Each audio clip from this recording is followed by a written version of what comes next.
Hello students, हम पढ़ रहे हैं अपना चैप्टर 3 यानी कि जगत पादप के बारे में, जिसमें हमने सवाल को पढ़ लिया था और हमारा चल रहा था सेकंड ब्रायोफाइट्स यानी कि पादप्स को कितने ग्रुप्स में डिवाइड किया गया था। फर्स्ट हमारा सवाल था, दूसरा हमारा ब्रायोफाइट्स था। तो ब्रायोफाइट्स के बारे में हम पढ़ रहे थे। तो ब्रायोफाइट के बारे में हमने जाने तो उसके लक्षण जान लिए थे हमने। मार्केंशिया यानी कि उसका जो पौधा होता है, जो ब्रायोफाइटा में आता है मार्केंशिया, उसके बारे में हमने देख लिया। तो उसकी संरचनाएं हमने देख ली थी किस तरीके से थी, कि उसमें मादा प्लांट अलग था और नर प्लांट उसमें अलग था, कि उनमें क्या डिफरेंट था और क्या क्या चीज़ें उनमें, यानी किस तरीके से उनमें जो जो प्रोसेस थे उसके अंदर, वो सारी चीज़ें हमने पढ़ी। उसके बाद फिर हमने जाना था कि जो इसमें फ्यूनेरिया और मांस का पौधा होता है, उसमें युग्मकोद्भिद और बीजाणुभिद अवस्था किस तरीके से होती है। तो अब आता है नेक्स्ट हमारा ब्रायोफाइटा की संरचना। तो ब्रायोफाइटा की संरचना में मैंने मार्केंशिया का ही उदाहरण लिया है, क्योंकि मार्केंशिया और मॉस, इसमें दो ही प्लांट्स आते हैं ब्रायोफाइटा में हमारे, जो हमें पढ़ने हैं। देखते हैं ब्रायोफाइटा की संरचना के बारे में, इसकी संरचना कैसे होती है। तो इसका जो मुख्य पौधा होता है वो युग्मकोद्भिद होता है, जैसा कि हम पहले पढ़ चुके थे पिछले उसमें अपने टॉपिक में। जो पिछले टॉपिक पढ़ रहे थे, तो उसके लक्षण पढ़ रहे थे, उसमें जान रहे थे कि जो मुख्य पौधा होता है वो युग्मकोद्भिद होता है। फिर युग्मकोद्भिद से बीजाणुभिद बनता है, बीजाणुभिद से फिर युग्मकोद्भिद में आता है। वो इस तरीके से प्रोसेस इसमें चलता रहता है, जिसको पीढ़ी एकांतरण बता रहे थे हम, कि इसको पीढ़ी एकांतरण बोलते हैं। यानी कि इसमें प्रोसेस चलता रहता है। पीढ़ी एकांतरण के बारे में बात करेंगे हम अभी डिटेल में, कि पीढ़ी एकांतरण क्या होता है। लेकिन फिर भी मैंने आपको समझा दिया था पहले ही कि पीढ़ी एकांतरण क्या है। अब उसमें क्या होता है, इसमें हरे रंग की थैलस जैसी संरचना होती है। जो मार्केंशिया होता है या फिर रिक्शिया होता है, इनमें हरे रंग की थैलस जैसी संरचना होती है। थैलस क्या होती है? एक पत्ती जैसी संरचनाएं होती हैं।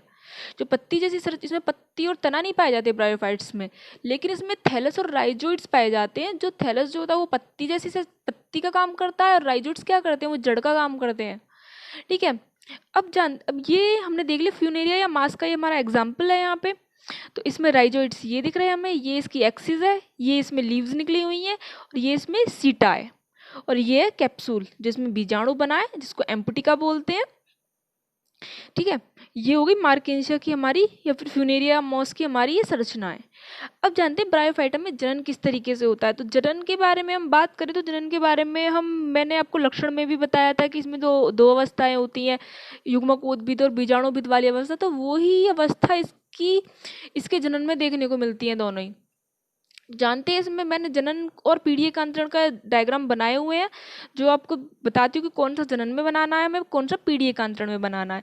तो इसमें एक ही डायग्राम है जो हमारा जनन में भी बनेगा और पीढ़ी एकांतरण में भी बनेगा, यानी कि यही डायग्राम हमारा दोनों में काम करता है। देखते हैं ब्रायोफाइटा में जनन किस तरीके से होता है। तो यहाँ पे ये एग्जाम्पल लिए मास का, फ्यूनेरिया या फिर मॉस का एग्जाम्पल लिया हुआ है। ये नर प्लांट है, मादा प्लांट है।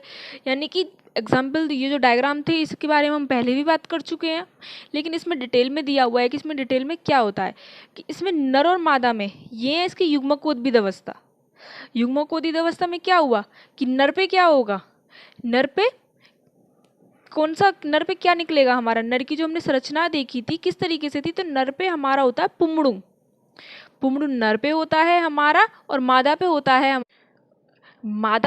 है हमारा ऊसफोर, अंडगोल, जिसको स्त्रीधानी बोलते हैं। तो ये क्या करते हैं, इसमें से इसके शुक्राणु और इसके अंडाणु आपस में मिलते हैं, आपस में आते हैं। यानी कि क्या होते हैं, दोनों एगुड़ित होते हैं। यहाँ पे आके दोनों क्या हो जाते हैं, यहाँ पे आके दोनों जब एन मिलते हैं आपस में तो 2n हो जाते हैं, द्विगुणित हो जाते हैं। फिर वो क्या करते हैं, यानी कि ये तो एक एग्जाम्पल हो गया, इसके बारे में डिटेल में हम यहाँ पे देखते हैं। पहले ये हमारा नर प्लांट, उसके अंदर की संरचना है, ये फीमेल प्लांट है, उसके अंदर की संरचना है। तो देखते हैं इसमें क्या है, इसमें स्पर्म है, स्पर्म यहाँ से रिलीज हुआ है, यहाँ से रिलीज होके ये जो हमारा फीमेल पार्ट है, इसमें जो एग है, स्पर्म और एग आपस में दोनों को फ्यूजन कर लिया इन्होंने। यहाँ पे फ्यूजन करने के बाद फ्यूजन किस तरीके से होगा, ये भी स्पर्म भी एन है और एग भी एन है, एन यानी कि एगुणित है, दोनों ही एगुणित है। अब आके क्या करेंगे, जब इनमें आपस में निषेचन हो जाएगा तो निषेचन होने पर फिर ये जाइगोट बना लेंगे। जब ये जाइगोट बना लेंगे, जाइगोट क्या होता है, हमारा युग्मनज होता है, भ्रूण नहीं होता जाइगोट, जाइगोट से भ्रूण बनता है। जाइगोट है तुम्हारा युग्मनज, और ये क्या करता है, जाइगोट कैसा होता है, ये होता है 2n, ये द्विगुणित होता है। जब आपस में स्पर्म एन और एग एन आपस में निषेचन करते हैं तो वो जाइगोट बनाते हैं 2n टाइप, यानी कि द्विगुणित द्विगुणित जाइगोट बनाते हैं, जिसको बोलते हैं निषिक्तांड या फिर ऊस्पोर, जो हम पहले भी बात कर चुके थे कि जो अंडगोल होता है उसको ईस्फुर बोलते हैं, जो स्त्रीधानी होती है, और नरयुग्मक होता है पुमड़ू, एंथ्रोजोइड बोलते हैं जिसको। उसके बाद क्या होता है इसमें इसमें समसूत्री विभाजन होता है। समसूत्री विभाजन के बाद इसमें बीजाणुभिद की अवस्था होती है, ये वाली होती है हमारी युग्मकोद्भिद अवस्था, यानी कि स्पर्म का रिलीज होना, एग के साथ फ्यूजन करना, फ्यूजन करने के बाद उसका जाइगोट बना लेना, यहाँ तक होती है एक हमारी युग्मकोद्भिद अवस्था। उसके बाद यहाँ इतने तक होता है अर्धसूत्री विभाजन। उसके बाद फिर शुरू हो जाता है समसूत्री विभाजन। जब ये द्विगुणित हो जाता है तो इसमें समसूत्री विभाजन शुरू हो जाता है। समसूत्री विभाजन के फलस्वरूप क्या होता है कि समसूत्री विभाजन के फलस्वरूप हमारी बीजाणुद्विध अवस्था वही है कि बीजाणु को बना लेना। फिर इसमें क्या होता है कि इसमें बीजाणु बना लेता है। बीजाणु जो बनता है हमारा कैप्सूल में, वो क्या होता है, बीजाणु हमारा एन टाइप होता है, क्योंकि वो युग्मकोद्भिद अवस्था में फिर से जाएगा, फिर वो युग्मकोद्भिद अवस्था में जाएगा, फिर वो अपने उसमें एक नर प्लांट होगा, एक फीमेल प्लांट होगा, उसमें से वो अपने स्पर्म रिलीज करेगा, वो एग के साथ फ्यूजन करेगा, फ्यूजन करने के बाद वो जाइगोट बनाएगा, यानी कि ये प्रोसेस में कंटिन्यू चलता रहता है। फिर ये 2n होता है, 2n से nn, फिर से अर्धसूत्री विभाजन होता है और फिर बीजाणु बनते हैं, और बीजाणु से फिर क्या होता है, फिर से प्लांट्स का निर्माण होता है, जो हम डायग्राम में अपने में दिख चुके हैं। तब जानते हैं इसके बारे में डिटेल में, थ्योरी में क्या होता है। इसमें ब्रायोफाइटा में जो जनन होता है मुख्यतः दो प्रकार से होता है, वर्धी जनन या कायिक जनन। वर्धी जनन भी हमें पता है क्या है, विखंडन होता है, और लैंगिक जनन हमें पता है क्या होता है। लैंगिक जनन के बारे में हम बात कर चुके हैं, जिसमें दो अलग अलग यानी कि नर की अलग और मादा की अलग जरूरत होती है, आपस में संयोजन करते हैं, वो अपनी जैसी जाति उत्पन्न करते हैं। लैंगिक जनन ये होता है यानी कि जिसमें दो जनक की आवश्यकता होती है, डिफरेंट डिफरेंट जनक की। और अलैंगिक जनन हमारा क्या होता है, जिसमें एक ही जनक की आवश्यकता होती है। तो अब जानते हैं कि जो वर्धी और कायिक जनन है, वर्धी और कायिक जनन के बारे में हमें बहुत अच्छे से पता है कि वर्धी और कायिक जनन हम स्टार्टिंग से ही पढ़ रहे हैं, फर्स्ट डे से अपना, कि वर्धी और कायिक जनन हमारा होता है क्या, जनन हम सारे ही पढ़ रहे हैं। तो जनन तो आपके दिमाग में इस टाइम फिट हो जाना चाहिए कि जनन क्या होता है। अगर कोई आपसे पूछता भी है कि जनन क्या होता है, तो आपको डायरेक्ट ही बताना चाहिए कि जनन ये होता है, वर्धी ये होता है, लैंगिक ये होता है और अलैंगिक ये होता है। भले ही सब में डिफरेंट होता है, लेकिन प्रोसेस सभी में एक जैसा होता है। अब जानते हैं कि जो वर्धी जनन है उसमें क्या होता है कि वर्धी जनन में कई प्रकार से जनन होता है, विखंडन द्वारा, जेमा कप द्वारा, ट्यूबर के द्वारा आदि। अब जो लैंगिक जनन है, लैंगिक जनन क्या होता है कि इस वर्ग में लैंगिक जनन जो होता है वो विषम युग्म की टाइप होता है, यानी कि निश्चित नरपूधानी और मादा पूधानी होते हैं, और पूधानी में पुमड़ू बनते हैं जो कि चलकर द्विकशाभिकीय होते हैं। चल व द्विकशाभिकीय यानी कि जो मूवमेंट कर सकते हैं और द्विकशाभिकीय होते हैं। अब स्त्रीधानी क्या होती है, स्त्रीधानी में एक गोल और अचल अंड बनता है, जिसे निषेचन के जल की उपस्थिति अत्यंत आवश्यक है। इसमें क्या होता है कि हम पहले ही बात कर चुके हैं कि इसमें निषेचन में जल की उपस्थिति बहुत ज़्यादा आवश्यक होती है, क्योंकि जल में ही पुमड़ू स्त्रीधानी से मिलता है, आपस में संयोजन करता है जल के अंदर ही ये, तभी जाकर इसमें जाइगोट बन जाता है।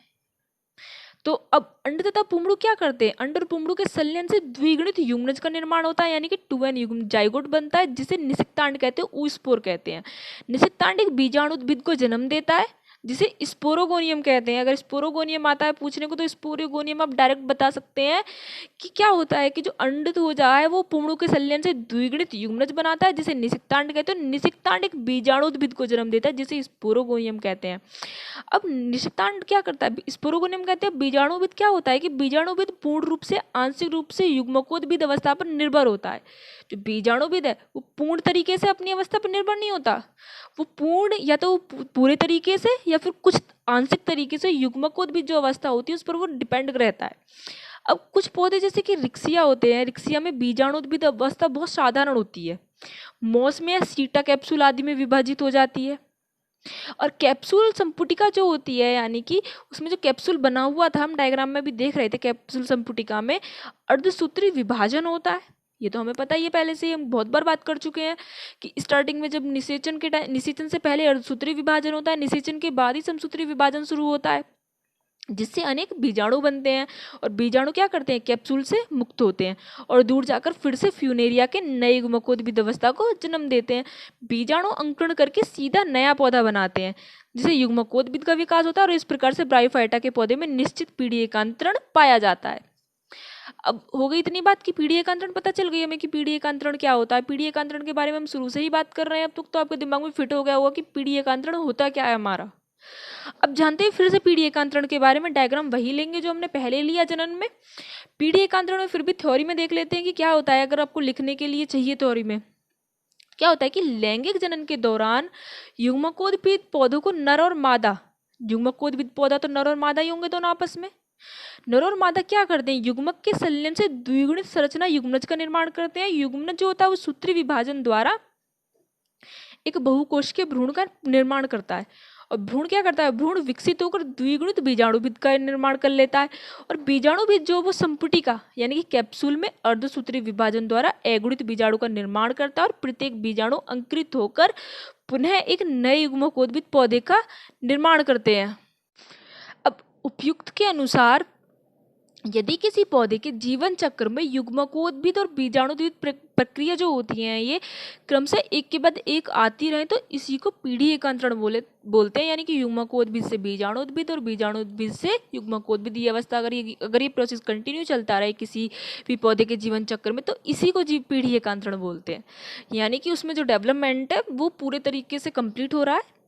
अब जानते हैं ब्रायोफाइटा का आर्थिक महत्व की, इसमें का आर्थिक महत्व क्या होता है। तो ब्रायोफाइटा में क्या होता है कि जो जलाशय में जो ब्रायोफाइटा के जो ये क्या करता है, ब्रायोफाइट्स जो होते हैं ये जो जलाशय होता है यानी कि समुद्र तालाब आदि क्या होता है, जब ये मर जाते हैं ब्रायोफाइटा यानी कि जब इनकी एक तरीके से प्लांट की भी डेथ होती है। सबकी अपनी एक निश्चित आयु होती है, चाहे वो जीवित जानवर हो चाहे वो कोई भी हो। तो जो प्लांट्स होते हैं इनकी भी एक निश्चित आयु होती है अपनी, जब ये डेड हो जाते हैं तो ये क्या करते हैं, अपनी बॉडी जो होती है बॉडी को अपने जलाशय में यानी कि उसकी सतह तक पहुंचा देते हैं, पानी की सतह में नीचे पहुंचा देते हैं। और वो क्या करती है वहाँ पे इनका जो मृत शरीर होता है वो जल की सतह पर चला जाता है। और क्या करते हैं फिर ये उससे मृदा का निर्माण करते हैं, यानी कि उसकी जो धरती होती है उसको उपजाऊ बनाते हैं वहाँ पे इनके मृत शरीर। ब्रायोफाइटा इसलिए ज़्यादा जरूरी है इस मृदा के लिए। अब कुछ ब्रायोफाइटा वो क्या होती है कि कुछ ब्रायोफाइटा शाकाहारी जो पशु होते हैं, जैसे कि कोई शाकाहारी पशु है बकरी वगैरह ये सब होते हैं, ये सब ब्रायोफाइटा को खाते हैं अपने खाद्य पदार्थ के रूप में ब्रायोफाइटा को खा लेते हैं अपने। अब कुछ ब्रायोफाइटा जैसे कि स्फैग्नम, इन क्या होता है कि इनमें जल जो होता है जल अवशोषण करने की इनकी क्षमता बहुत ज़्यादा अधिक होती है। तो इसमें क्या करते हैं कि ये अपने जो पौधा होता है ये अपने उसमें अपनी जो बॉडी होती है एक तरीके से बॉडी में जो भी इसके पार्ट्स होते हैं यानी कि इसकी प्लांट जैसी संरचना होगी, राइजोइड्स होंगे, इनमें जल अवशोषण कर लेता है ज़्यादा से ज़्यादा। तो फिर क्या करते हैं कि इस पौधे को, इन पौधे से जो जीवित पौधे होते हैं, जीवित पौधे यानी कि बड़े वृक्ष होते हैं, उनको लपेटकर एक स्थान से दूसरे स्थान में ले जाने में काफ़ी आसानी होती है क्योंकि बीच में से ब्रेक नहीं होते, पौधे टूटते नहीं आसानी से जब इनमें जल अवशोषण ज़्यादा से ज़्यादा हो जाएगा। तो इसका उपयोग जीवित पौधों को लपेटकर एक स्थान से दूसरे स्थान तक ले जाने के लिए किया जाता है। अब क्या होता है कि कुछ ब्रायोफाइटा क्या करते हैं, जो वर्षा द्वारा जो जल होता है, वर्षा द्वारा जो क्या होता है कि जब मिट्टी का कटाव शुरू हो जाता है, जब बारिश पड़ती है तो मिट्टी का कटाव होता है, मिट्टी का कटाव होता है तो क्या करता है वो धरती को बेकार कर देता है, यानी कि धरती को वो बंजर बनाने का काम करता है वर्षा का जल। अगर ज़्यादा बारिश होती है तो ये जो ब्रायोफाइटा होते हैं ये क्या करते हैं कि जैसे ही बारिश होती है तो नमी हो जाती है जहाँ पे, तो ये अपनी चादर बना लेते हैं हरी हरी सी, यानी कि एक तरीके से काई टाइप में अपनी एक चादर बना लेंगे। तो उसमें क्या करते हैं कि ये जो मिट्टी होती है मिट्टी के कटाव को रोकते हैं, मृदा अपरदन को रोकने का कार्य करते हैं ये ब्रायोफाइटा।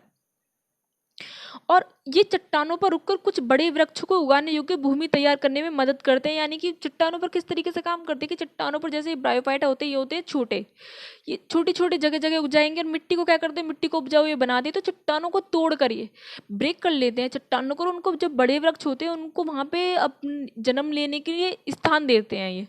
तो जो चट्टानों पर जो बड़े बड़े वृक्ष होते हैं अगर वहाँ पे ब्रायोफाइटा पाया जा रहा तो इसका मतलब ये कि वो ब्रायोफाइटा जो है उन्होंने उनको स्थान दिया है वहाँ पे। अब जानते कृषि भूमि में भी स्फैग्नम का प्रयोग क्यों लाया जाता है, जिससे भूमि में नमी बनी रहती है। यानी कि जो कृषि भूमि होती है, जो किसान होते हैं वो भी इसमें जो ब्रायोफाइटा होता है एक होता है उसमें स्फैग्नम को उसमें प्रयोग में लाते हैं जिससे भूमि में नमी बनी रहती है। तो ब्रायोफाइटा आज हमारा कंप्लीट हो गया। उसके बाद नेक्स्ट हम पढ़ेंगे अपना टेरिडोफाइटा, यानी कि अब टेरिडोफाइटा अपना स्टार्ट करेंगे नेक्स्ट उससे हम। तो ब्रायोफाइटा और सवाल हमारा कंप्लीट हो चुका है। तो इसके बारे में अगर आपको कोई डाउट है तो आप मुझे पूछ सकते हैं कमेंट्स में।